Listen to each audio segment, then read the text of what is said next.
welcome, Vanessa and Jennifer. We are so excited to have you here. Vanessa, you came a long way to visit, so we appreciate it. Thank you. We're here at Ishi 34. We're doing our annual video series, and we can't wait to hear more about your project. But before we go into detail, it'd be wonderful for our viewers if you could introduce yourself and talk a little bit about your backgrounds. Jennifer, or who would like to start? My name is Jennifer Degner, and I'm a sexual assault nurse examiner in Texas. I'm Vanessa Lynch, and I'm the Regional Director for DNAforAfrica, and as it stands, I work in Africa around forensic DNA, which I'm incredibly passionate about, and of course this particular project, which is very close to my heart, Absolutely. as is Jennifer. I can tell that, absolutely. Do you want to talk a little bit about DNA for Africa, how that started, and some of the background for people who might be viewing this for the first time, haven't attended Ishi? Yeah, thank you. So originally DNA Project was my NGO that I founded in 2005 after my father was murdered, and that was really around lobbying for DNA laws and DNA policies and awareness around the power of DNA in South Africa.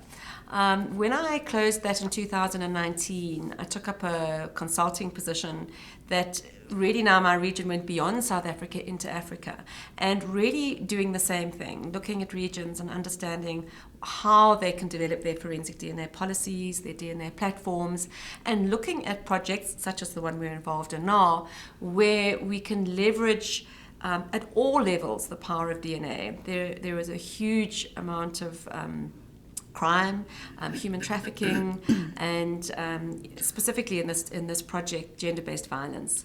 And these are just different projects that we're involved in to, as I said, leverage the power of DNA. So that's essentially what I'm doing now.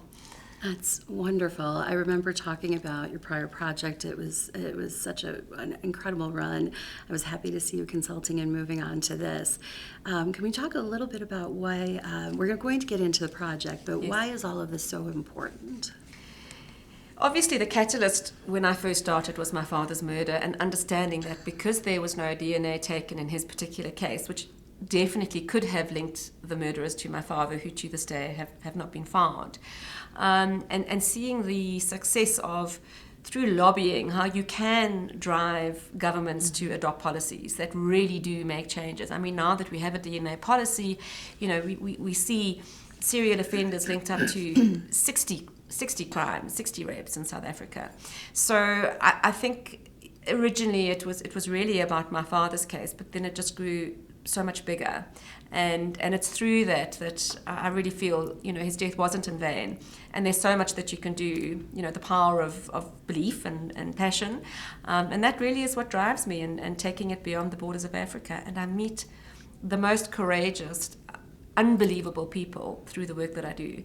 That is incredibly humbling. Yeah. That's so well said. Thank you so much. Well, one project that you're both working on together right now is the Global Sexual Assault Kit Donation Project, or Global SAC. Would you like to talk a little bit more about that, Jennifer? Yeah, so this came about in just such a COVID era, funny, simple way, and via Zoom. I'd followed DNAforAfrica on Instagram and just was so impressed and loved what they were doing, and was, you know, I would like their stuff, I would comment on their posts and stuff, and we just ended up having a conversation, and it was just a very organic question of, after understanding some of the needs that they had and understanding some of the difficulties and challenges we had during COVID, taking care of sexual assault patients, I just kind of was thinking out loud about, like, we have a surplus of supplies all the time, and they are things that are still clean and sterile, and could they not be reused? And thinking that they might not want them, or, you know, that my administration probably wouldn't support it. And then in the end, I mean, they gladly wanted all the supplies, and my administration was very supportive of it and felt like it was absolutely the right thing to do. Not realizing, especially in the United States, where there are very well-funded programs, and whether it's state or federal level, you know, there is a lot of funding for this. So we know that there isn't necessarily the same types of needs in the United States, and so we thought it was kind of a no-brainer. Like, why would we not, you know, try to repurpose these items to where they can go somewhere, they're going to help people, and also not end up in landfills. We talked about the environmental piece of it, and you know, how that was just such an extra, you know, great thing on top of what we were already doing, that these are items that were literally just going into landfills.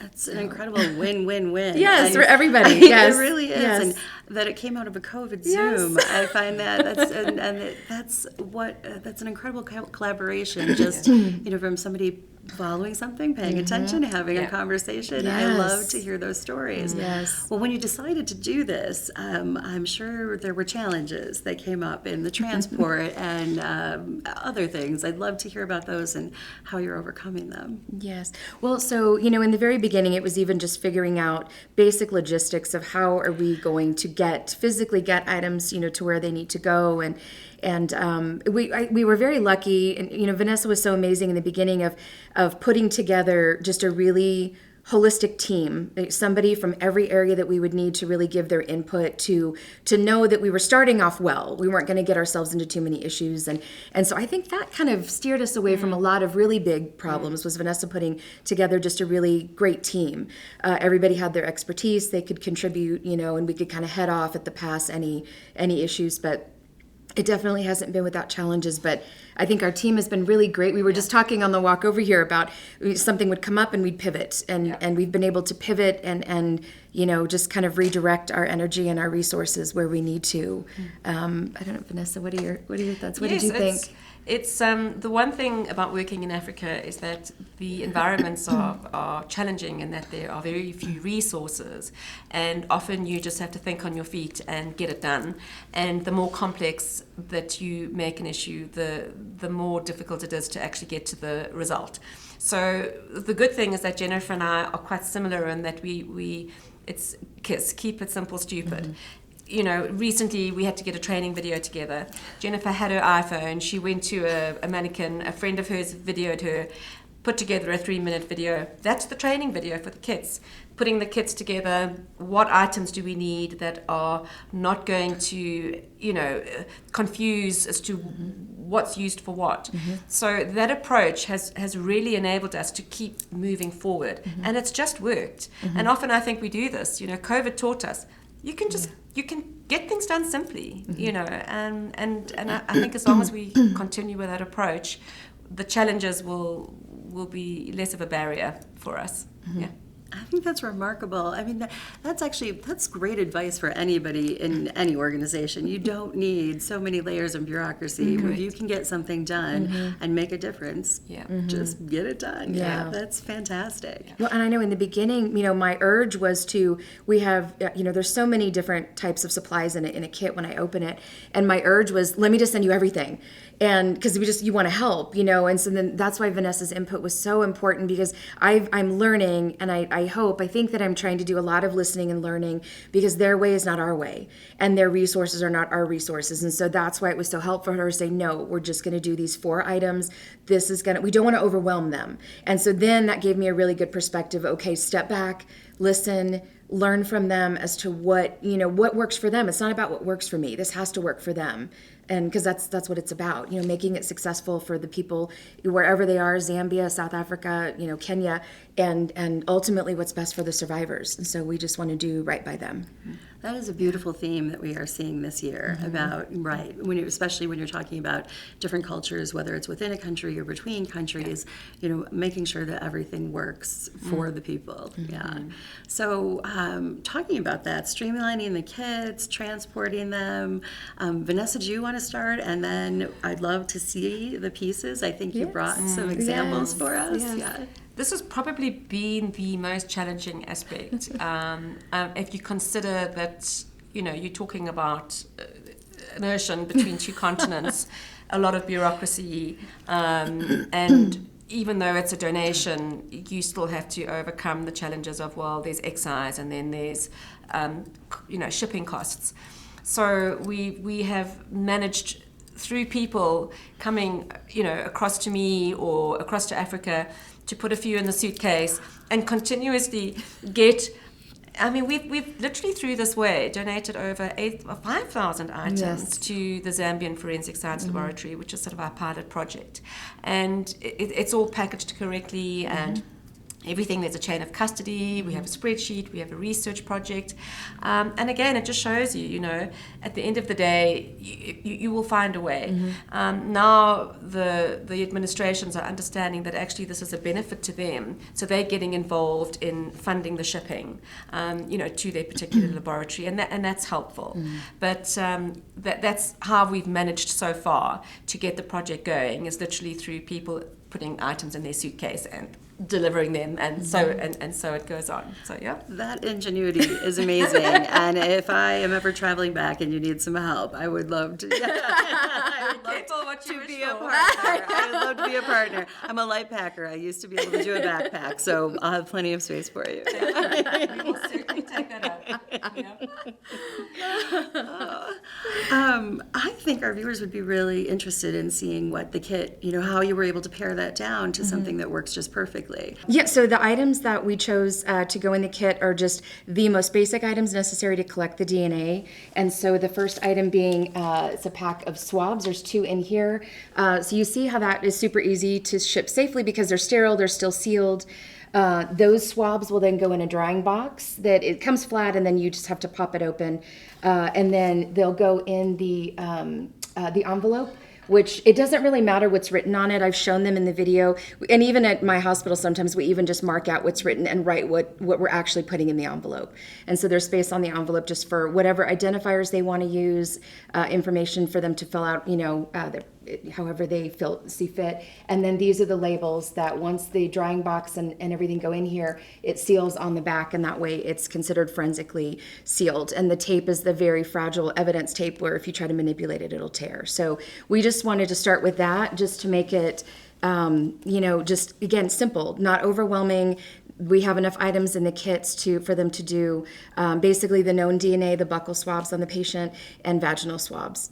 And that's what we've kind of come up together. And you can swab the body with that. So it's a multi-purpose swab. You know, fingernails, buccal swab, body swab, vaginal swab. So, you know, having the swabs is such a useful item. And that's why we thought, well, that can do the job of everything that you need to do in a particular case. Bearing in mind that low resources in Africa, you can't send 100 swabs to a laboratory. They need maximum 3 good swabs, which also helps to, you know, limit in terms of the kit what that sane or forensic collector is actually going to be collecting from that particular patient or survivor. Yeah. And that is remarkable, the ingenuity and putting that together in such a simple way, and a way that maintains the chain of custody is fantastic. It's incredibly, I love seeing projects like this. How did you decide to launch in Zambia first? How did that come about? Well, initially it was actually going to be in Kenya, and then it became slightly complicated with the bureaucracy. I then work on another policy board with Innocent Makasa, and he said he's head of the Forensic Science Laboratory, and one of their biggest barriers was the affordability of sexual assault kits. They are incredibly expensive because there are very few countries in Africa that develop these. So to import them at the dollar exchange rate, it just becomes a barrier to even collecting samples, which is so sad. So I said to him, well, would you like us to redirect them to yourselves? And he just jumped on it. And he's an amazing partner to have because he's very similar to us in that he's responsive. He tries to do things simply. He's head of the Forensic Science Laboratory, so he's able to run the research pilot, and through that we're also going to be able to see, are these quality samples good quality samples? Are they getting good results from it? And that will also enhance the sustainability of the project to see, well, this is a good project because we're getting good quality samples. So that's how Innocent became involved. And obviously going forward, the success of this project will mean that we can roll it out into other countries. And there are so many in need of this. Yeah, there's so much potential to do so much good. across the continent. So that's incredible. I believe, and correct me if I'm wrong because it may be dated, the information I'm looking at, but were there 2 big shipments that have been completed, or where does the project stand right now, and what's your next step? So yeah, 2 big shipments have been completed, and there's actually a 3rd one ready to go. This will be the first time that Innocent is arranging a pickup from us, and so instead of having somebody bring it over, it'll just go through DHL over straight to them. So yes, it is. I'm emailing, because I'm like, we accumulate supplies so quickly that I think we're averaging about every other month at least that we're sending a large box, of thousands of supplies over. So that was another thing I think that was really interesting for my team, who didn't kind of get any of this and understand what I was doing in the beginning, the team of SANEs that I work with, that once they're now seeing things accumulate.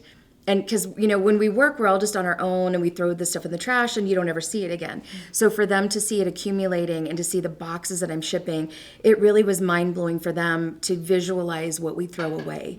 And they absolute buy-in from everybody now, because they see the vast amount of supplies that we were just throwing away in the trash, and how that is significant, to someone else who needs it and who doesn't have any of that. So it's been really profound on all of us. So profound is the right word. I mean, and that double benefit is just, it is remarkable. Yeah. I was really taken with your Justice is in Our DNA logo too on the project website, and the interdisciplinary approach. And I mean, I think that you've really, shown how that can work together.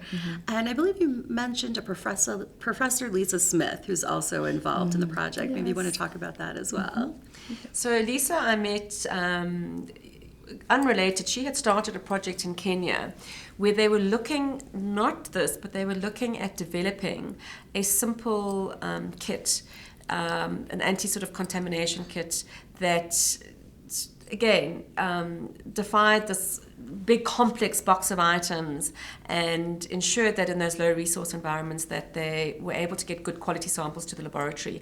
But they were looking at manufacturing that in Africa, which is really difficult to find that kind of resource. So I initially worked with her on that project, and when I met with Jennifer and I went to Lisa and I said, listen, we can maybe do exactly what you're doing, but use it with donated items. The important part of her project is that there's a research arm. So they are going to collate the information and find out if through a simple swabbing technique such as this, does it create good quality samples, first of all. So Innocent will track the quality of the samples on receipt. He will show what kind of results are coming out on the other end, and whether that actually is able to be used in court, and does that enhance survivor confidence in the system that enables them to report, because often underreporting is due to the fact that nothing happens. So it's a very important part, because I think that funding, which is going to be necessary going forward, Jennifer does this in her spare time at no cost, and I think it's a project that really can have its own legs going forward. But you're going to need to invest in good quality forensic SANE training. You're going to have to invest in the research arm of it, maybe in shipping and support such as that. And that research project is really going to underpin that motivation to get support and funding for, I think, a very important and easy project to support. It just makes sense. I think that is a fantastic way to make it sustainable, and you're right, Yes. and that enhances the reporting, Yeah. which enhances the funding. So it's a perfect way to approach it. I am so impressed with what you guys have done. How can other people support you? Yeah, Jen? So it's been really exciting, because we've, now that we've been talking about it more, we have had contact from other organizations who either have kits that they want to donate or want to figure out how, they can donate supplies. And so we're in the process right now. I think definitely keeping an eye, following us on social media. We're growing, and so things are still, changing. And so, but it's been great, because even if, like, I personally couldn't take the kits from this other organization, we're finding that conduit to get them where we need to go. So it's created, this great, again, we're great at pivoting. Like if something comes up, not a problem. We're going to figure out, because we want those supplies to go where they need to. And so just reaching out, letting us know how you want to help, and because everybody has different ideas. And then based on what, somebody wants to do, we can kind of tailor that to where it needs to go, and where those resources need to go next. So it's just a lot of conversations right now, which are amazing. 'Cause I think every conversation I've had with anyone who's reached out has been so wonderful and beneficial, and it's another connection, and it's been really beautiful to see how people want to help. And I'm still just, I don't know why a year later, I'm still just so blown away, because this was such just a simple little, it was just a random thought in my head. And I think what we're hoping is that by talking and sharing, that other people see that they can do something just what maybe little to their program, but, the more people who do this, the more people who support this, that, it's something that could grow to be very big, and eventually, hopefully, my goal and our goal with this project is that everybody should have access to quality supplies, quality care, quality evidence collection, quality processing. Everybody should have access to that entire holistic experience. And so we're just trying to take it a step at a time and make sure that we're doing what we can do so that they can all have that. I love the connections you're making to grow this, so that there are more supplies, and then in turn, you can serve more people. Yeah, that's wonderful. Yes. Yeah. I think shipping is the biggest Yes, issue. yes. I think if anyone can help with that, because we've had so many people reach out to say, well, we've got extra supplies, and it's like, okay, that's great, but we've got to figure out how we're going to get them across the ocean, and where we're going to store them in the meantime. So those sort of basic logistics are initially where we have plenty of laboratories who will take this with open arms, and so that would probably be one of the biggest, and support and forensic training. I think that's maybe Zoom forensic training calls, and that's so much. It's this really has legs. It's amazing the different pieces that started with a simple Zoom call. If there's one key takeaway that you would want the ISHE audience and attendees to, for each of you, I'd love to hear what would be your one key takeaway for them. I think my takeaway is just, it never hurts to ask.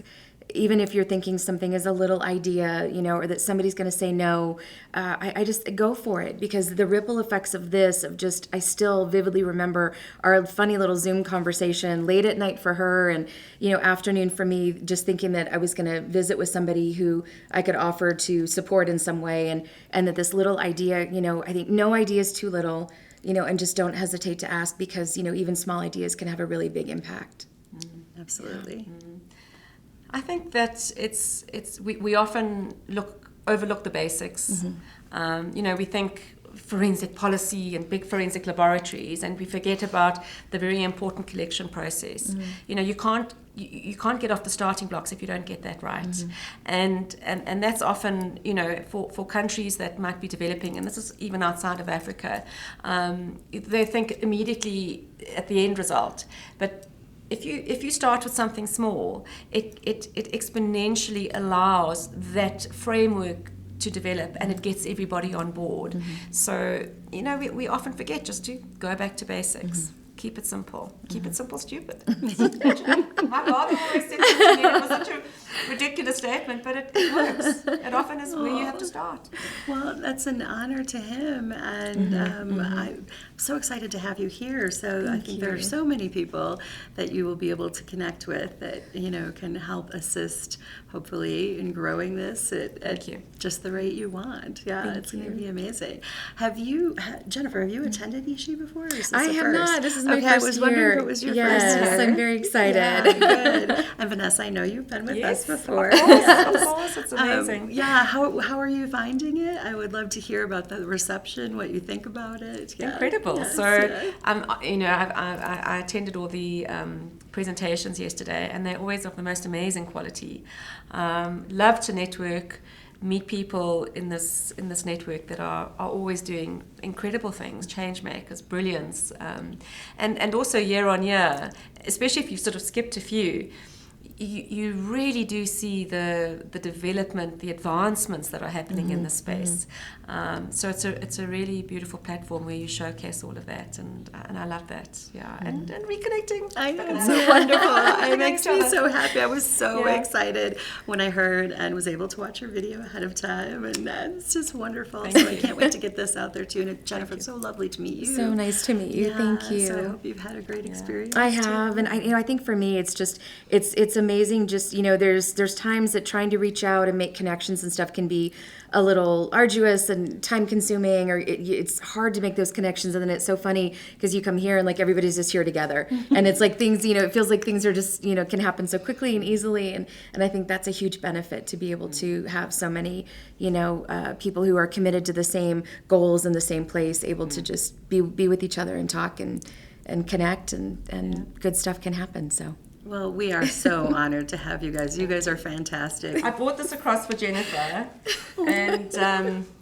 it's just really to say thank you. This human being is the most incredible human being I have ever met in my life. She is an angel on earth, and I found this, and it just spoke to me. It's a little African forensic nurse that I brought across. Isn't that amazing? And I know. I just want to tell you from the bottom of my heart that to meet people like you is an honor and a blessing. Oh my gosh, and no. what you have done and the impact that you are making is extraordinary. Oh my and gosh, I am very blessed to have you in my life. No, I'm the one who's blessed. Oh my gosh.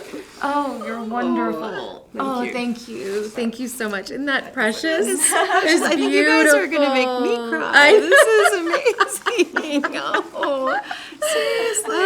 Oh my gosh. I think this has been, one of the best parts too. I mean, obviously it's wonderful, the idea, and I'm so excited at the thought of helping, survivors in country very far from me, people whom I'll never meet.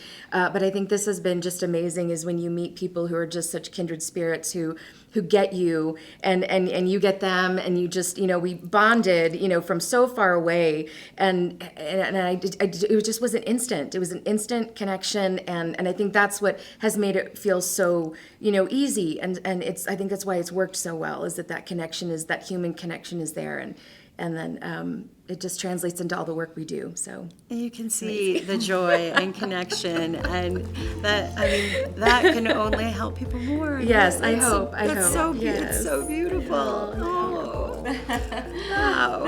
Thank you. I'm very grateful that you were here with us today. Thank you so much.